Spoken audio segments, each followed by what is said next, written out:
radio waa raadiyaha kaliya ay raadiyayaasha kala dhageystaan. Ha mogaanin habeen kasta oo axada ka dhageysta 88.9 FM. waxaa habeennimadii sabtida ahayd oo bisha March ay ahayd 3 sanadkan 2012 hotelka weyn ee Sheraton oo ku yaala galbeedka magaalo weynta Toronto ka dhacay xaflad ballaaran oo lagu taageerayay looguna duceynayay ugaas Maxamed ugaas Xaashi ugaas Xirsi oo dhawaan loogu caleema saaray degmada Beled Xaawo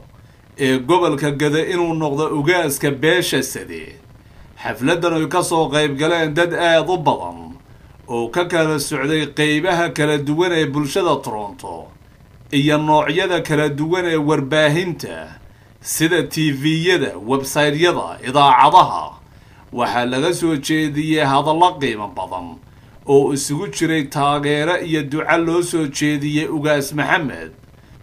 waxaana dadkii xafladda ka hadlay oo isugu jiray culimaawoodiin,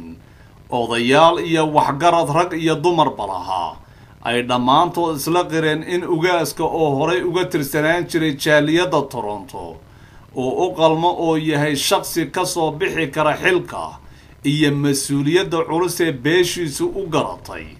waxayna Allaha awoodda uga baryeen inuu u sahlo gudashada waajibkiisa.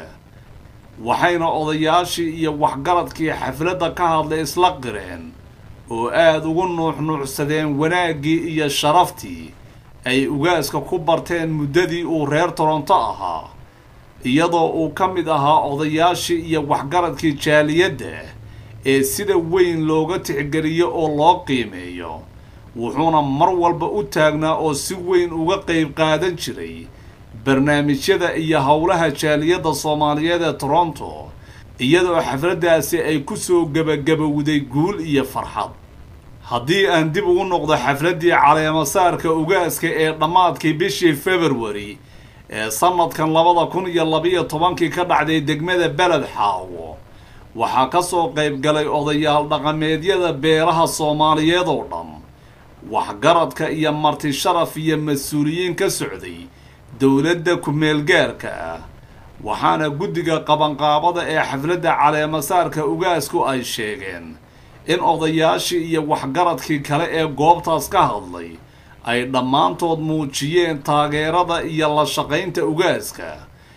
isla markaana ay ugu duceeyeen xilkaas iyo mas'uuliyaddaas culus, iyadoo la og yahay doorka ay hogaamiyaasha dhaqanku maanta ku leeyihiin bulshada Soomaaliyeed iyo wadciga iyo waayaha lagu jiro. ugu dambeyntii waxay Allaha awoodda uga baryeen oo ay ugu duceeyeen ugaaska guul iyo khayr.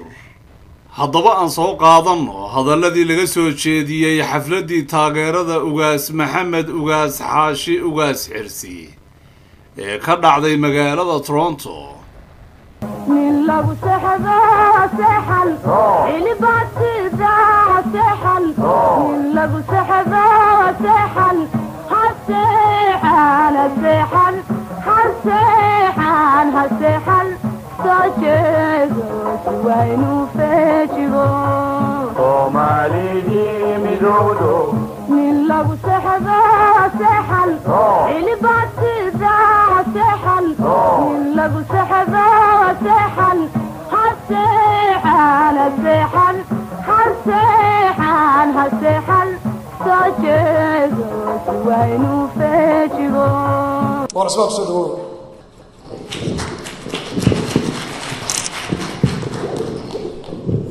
بسم الله الرحمن الرحيم.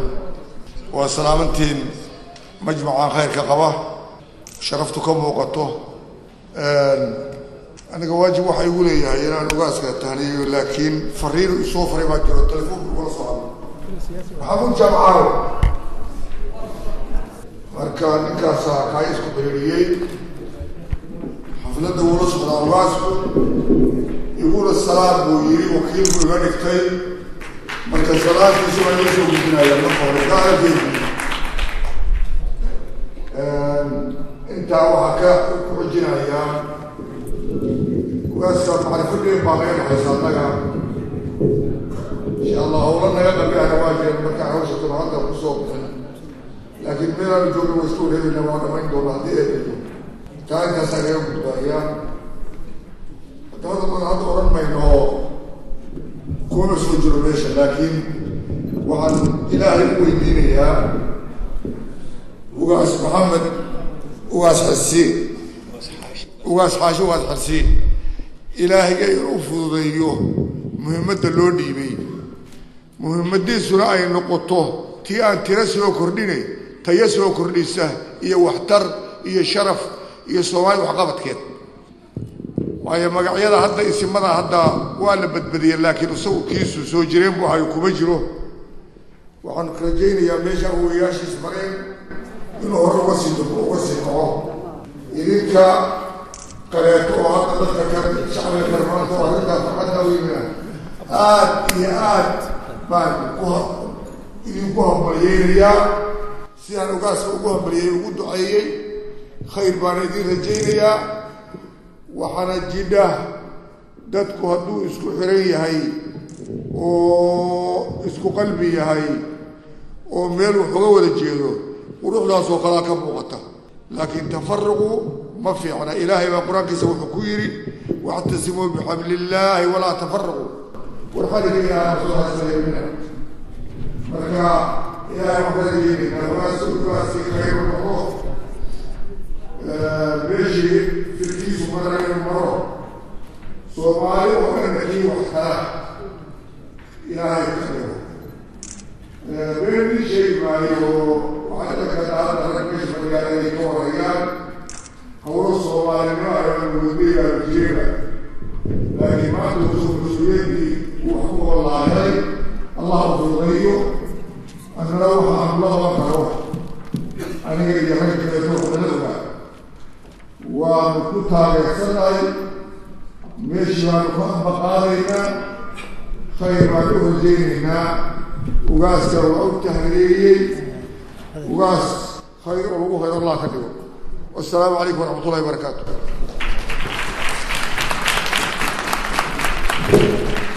من لو سحبا سحل اللي بعتذا سحل من لو سحبا سحل هالسحل السحل محمد أبو كرجتان فليتفضل. وفرحسنا يستعمل وفرحسنا يسوي وفرحسنا يسوي الدور حفلة وعلى المصاري وعاشي وحفظ هذا فرحسنا وقاش وقتوا غير كرمت أخلاقهم صاحب محي تدسك كيستان محي تدسك وقوي محي مركا صاحب كلمة اليوم على كلمة الله وتقنا سفي عن رياح الفنش ويقع سفر الساعي وغسلنا وغسحاشي هذا الوغسوها سيدي هذا اللوير المقال كيسة يدقن كيسة يا بستعها وغسلنا ودق مجري وذلما ودق مجري مركوا كون باليين waxaan ugu duceynayaa Ilaahay u fududeeyo xilkan culus oo saaray من لو سحبا سحل اللي بعتذا سحل وعلى أولها جنرال عبد الرحمن خليفة العز أو تقالان سراكيشي هو عيدك حقوق دولة الصومالية مدة بدل معي الشيخ وياك يا صاحبها هايان وواس محمد وواس حاشم فليتفضل جنب. بسم الله الرحمن الرحيم. خيارات الشركة هذه بدل ما سنتين رقية دمرة ماشى تدخل بدين وحضر الكلام بدين أنا وقاس هذا تذكر صاحب بدن ولا تذكر هالسوق دوايم بان كمية هاي رنتي صفة وقاس هي صفة مدحنا ووضعها أنا بيسوي ولي وقاس لقد كم منطقة بدن محل كوري نكاسو يعني هو يستاهل إن مدح عليه شو دحلتوية الساعة على العالم محمد وقاس محمد رنتي حقيقة نكي يقان نوايا فين نيك أقل ما madaxnimo iyo ugaasnimo intaba uu ahaa sifooyinka aan anigu ku yaqiinana uu lahaa ayaana aad ku garan karaysaa ninkii yaqiinada ta kale ugaas maxamed ma aha ugaas beeleed waa ugaas soomaaliyeed ma aha ugaas reer waa siyaasi ninkani rugcada ah oo runtii dhinacii loo dhigaba istaahila isaga oo ugaas oo oday dhaqmeeda ayuu haddana siyaasadda dowr badan ka qaadan karaa wuuna ku soo shaqeeyay siyaasadda waa nin aqoon-yahana waa nin maaragtay arrimaha soomaaliya dhibaatada aad iyo aad u fahamsan annaga waa ka sheekaysan jirnay marka ugaas maxamed iyo inaan u qaadanin ugaas beeleeda nin ugaas soomaaliya ugaas oo siyaasiyana waa inaan u qaadano talabaad aan aad ugu faraxsannahay waxaa weeye soomaalida waagi hore ugaasyadu waxay ahaan jireen nimaan aqoon lahayn oo muxuu ah beeshiisa dhexdeedu laga soo qabto oo madax laga dhigo waxaa nasiib wanaaga maanta ugaasyada soomaalidu ama salaatiinta ama dadkaas madax dhaqmeedka inay aqoon-yahan u badan yihiin waayo ninka markuu aabihii oo waktigii hore ah ka taga meesha nin aqoon-yahana imanaya waxaan aad ugu faraxsanayay ugaas maxamed waa nin aqoon-yahana waa nin siyaasadda ka soo shaqeeyey waa nin aad iyo aad u garan karaya dhaqanka soomaalida iyo waxay maanta soomaali u baahan tahay soomaalida caado xunbay haddan intii burburkii uu dhacay soomaalida ku abuurmay waxay ku odhanayaan xataa ninku hadduu siyaasad ahaan u taga meesha ama dalka waxu qabo waxaa la odhanayaa waa qurba joog 20 sano dalka ka maqnaaya muxuu garanayaa dadku ma fahmi karayaan ninka 20 sano ama 10 sano bannaanka soo joogay inuu aqoon soo kororsaday inuu waayo aragnimo soo korsaday inuu muxuu ilbaxnimo soo kororsaday oo intaasoo dhan isoo wato uu dalkii tagayo wax badan u qaban karayo ma garan karayaan laakiin way ku xuminayaan waxay ku leeyihiin muxuu ka garanayaa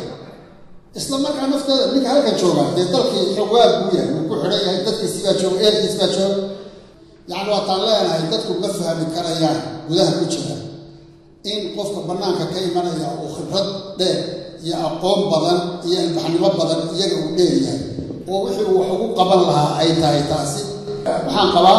ugaasku inuu wax badan ka bedeli doono beelaha uu hadda madaxda u noqday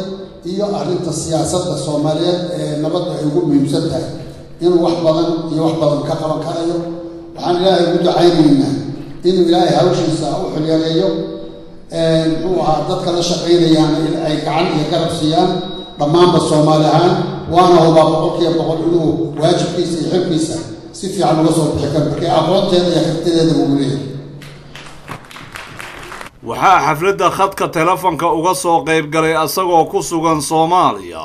ugaas maxamed ugaas xaashi ugaas xirsi waxaana ka mid ahaa hadaladiisii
mahadsan